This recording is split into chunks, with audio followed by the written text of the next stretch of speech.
To start with, you're going to need yourself a bowl and a mixer, 1 cup of butter, and 2 cups of sugar, and you're going to beat those together until well combined. Next, you're going to add the eggs one at a time, beating well after each addition. Gradually, then, you will throw in a sifted combination of 3 cups of flour, 1.5 teaspoons salt, 1 teaspoon cinnamon, and 1/8 teaspoon nutmeg. Once you have all of that mixed together, you will stir in 2 teaspoons of vanilla.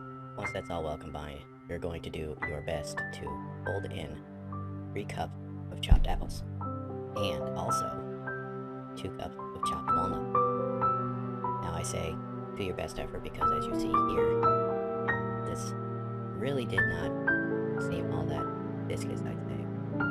Very thick, almost Play-Doh-like consistency to the dough, but you do your best. Then what you're going to do, pour the batter into a well-greased tube pan. And as you see, and I mentioned before, pouring really isn't.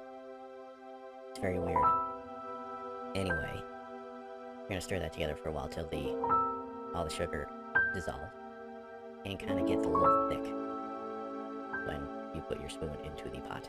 Next, you're going to take the cake out of the oven once the hour and a half is up.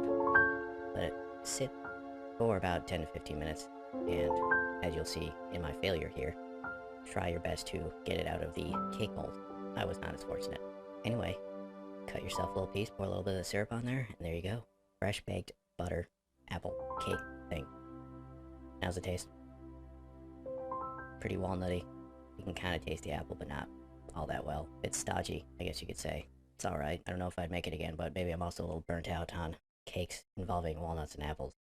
I took this challenge on, and we're going to do everything in here regardless of how many times you see the same ingredients in here.